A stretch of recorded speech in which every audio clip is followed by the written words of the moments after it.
So my name is Uwe Platzbecker from the University Hospital in Leipzig in Germany, and it's a great pleasure to comment on the recent publication in the Lancet on the interim data of the COMMANDS trial.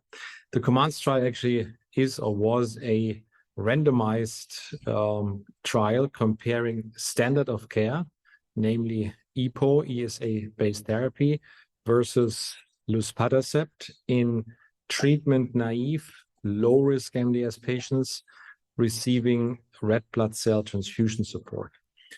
So this is actually the first head-to-head comparison of ESA-based therapy, which is still, I would say, considered standard of care in frontline therapy of anemic low-risk MDS patients, versus luspatercept, which is GDF8, GDF11 ligand trap, which is actually currently or was currently approved only for ring sideroblastic patients failing ESA-based therapy.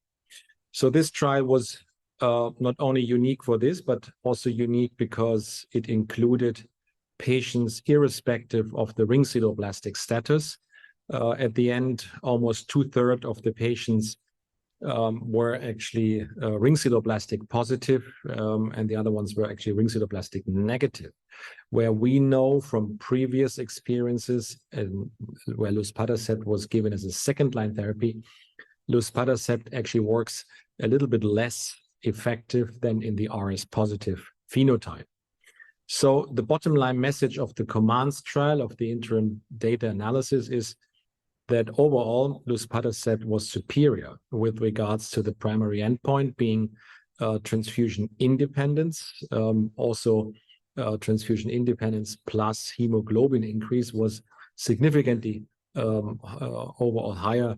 Number of patients in the luspatercept arm actually achieved this compared to the ESA arm. In a sub-analysis, all subgroup of patients actually showed a superior response with luspatercept, except of the RS negative patients, where the response rates were actually comparable between luspatercept and ESA therapy. What about durability? There was a longer durability for luspatercept treated patients, especially or more pronounced also because of the number of patients in the RS positive population. So what's the consequence? I think the consequence is that this is a very important trial and the first head-to-head comparison. And clinically already the consequence is that the FDA actually approved luspatercept as a first-line therapy for all comers, so RS positive, RS negative, low-risk MDS patients.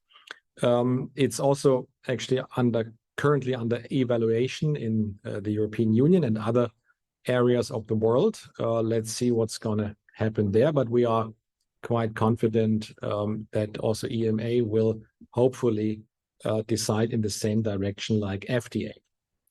At the end, I think it will be important to have luspatercept available as a first-line therapy.